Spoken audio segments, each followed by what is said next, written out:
Out patient antibiotic therapy बहुत important है आज के दौर में। हम सबको समझना है इस चीज़ के बारे में कि आउट पेशेंट एंटीबायोटिक थेरेपी क्या हो रही है। एक तरफ हम ड्रग रेजिस्टेंस की बात करते हैं, पेशेंट ट्रीटमेंट की बात करते हैं, रेजिस्टेंट बग्स, MDR इन्फेक्शंस की बात करते हैं, तो उसी में आउट पेशेंट एंटीबायोटिक थेरेपी जिसे हम ओपैड केयर भी कहते हैं, इंपॉर्टेंट है हम सब समझें इसके बारे में। इस वीडियो में मैं डॉक्टर अंकिता वैद्य, इन्फेक्शियस डिजीज फिजिशियन हूँ न्यू दिल्ली में, आपसे इसी बारे में बात करने जा रही हूँ। अपने US की ट्रेनिंग के दौरान मैंने देखा कि ओपैड केयर क्या होता है और इसको जो मैं इंडिया में कोशिश कर रही हूँ कि हम इम्प्लीमेंट कर पाएं, क्योंकि हमारे यहाँ जब हम देखते हैं जो भी रिपोर्ट्स आती हैं कल्चर की, वो काफी ज्यादा मल्टी ड्रग रेजिस्टेंट इन्फेक्शंस देखने को मिलते हैं कॉमनली। इसका बहुत मुख्यतः कारण है इनएप्रोप्रिएट यूज ऑफ एंटीबायोटिक्स, जिसमें हम इनएप्रोप्रिएट मतलब चॉइस ऑफ एंटीबायोटिक भी सही नहीं है और सही तरीके से नहीं दी जा रही है। उसका एडमिनिस्ट्रेशन कैसे होना चाहिए, उसके साथ साइड इफेक्ट्स कैसे आपको मॉनिटर करना है, उसके साथ आपको ड्रग लेवल्स कैसे मॉनिटर करना है, किस टाइम ड्यूरेशन पे मॉनिटर करना है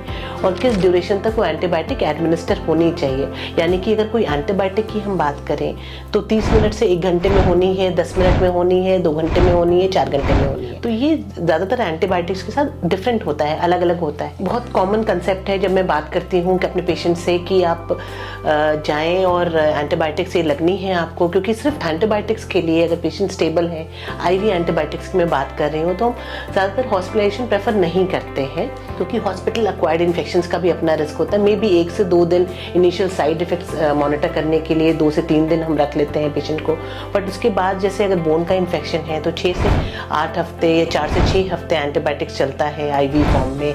हार्ट के इन्फेक्शन में अगेन 4 से 6 हफ्ते चलता है इंजेक्शन IV फॉर्म में। तो तरह तरह के इन्फेक्शन में लॉन्ग ड्यूरेशन की एंटीबायोटिक्स चलती है और इतने लॉन्ग ड्यूरेशन के लिए कभी भी हम हॉस्पिटल में पेशेंट को नहीं प्रेफर करते हैं रखना।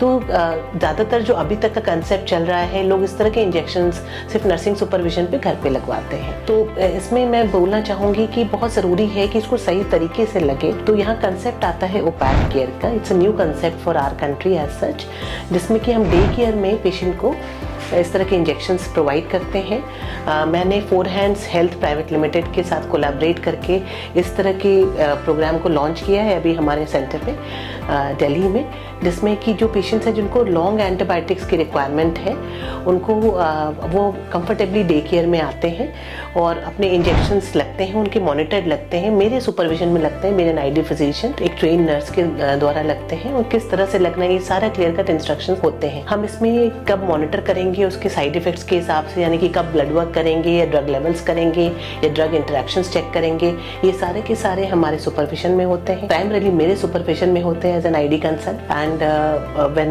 the patient is like taking the treatment, we also see how improving trend it is, how much improvement is there and what duration is required for the entire treatment, and the patient recovers completely, यानी कि पूरी तरह से patient ठीक होता है।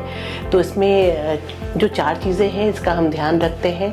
Medical supervision यानी doctor के सुपरविजन में कैसे पेशेंट को ये इंजेक्शंस लगने हैं, किस ड्यूरेशन में, किस डाइल्यूशन में, किस फॉर्मेट में लगने हैं। सेकेंड जो है उसके जो ड्रग लेवल्स हैं उसको कब मॉनिटर करना है। कुछ ड्रग लेवल्स हम 5वें दिन मॉनिटर करते हैं, कुछ ड्रग लेवल हम 7वें दिन मॉनिटर करते हैं। तो इसकी मॉनिटरिंग भी इंपॉर्टेंट होती है। कभी कभी कुछ दवाइयों के साथ वो लेवल्स नहीं बनते, जिससे कि पेशेंट का इंप्रूवमेंट कंप्लीट होता है। तीसरा साइड इफेक्ट मॉनिटरिंग, कि कोई साइड इफेक्ट एक्यूट तो नहीं हो रहा है, उस चीज़ को चेक करना। और चौथी चीज़ जो है ये मॉनिटर करना कि कोई एडवर्स इफेक्ट कुछ टाइम के बाद तो नहीं आ रहा है, तो उसके लिए time to time blood test वगैरह ये जो भी टेस्ट रिक्वायर्ड होते हैं वो हम करते हैं। तो इसीलिए ये बहुत इंपॉर्टेंट है ओपैड केयर, ताकि सही तरीके से जब एंटीबायोटिक्स लगती है तो ड्रग रेजिस्टेंस कम होता है पहली चीज़, और आपका पेशेंट आउटकम बेटर होता है। पेशेंट मिनिमल साइड इफेक्ट के साथ इंप्रूव करता है और कंटिन्यूस डॉक्टर की मॉनिटरिंग में रहने से जो भी कुछ चेंजेस बीच में रिक्वायर्ड होते हैं ड्रग के डोजिंग में, कोई साइड इफेक्ट के द्वारा या लेस इंप्रूवमेंट के द्वारा, उस चीज़ को टैकल किया जाता है। ओपैड केयर बहुत ज़रूरी है इस कंसेप्ट को समझना, और मैं कहूँगी कि बिल्कुल जो भी आप इस तरह की मेडिसिन लेते हैं, एंटीबायोटिक्स लॉन्गर ड्यूरेशन के लिए लेते हैं,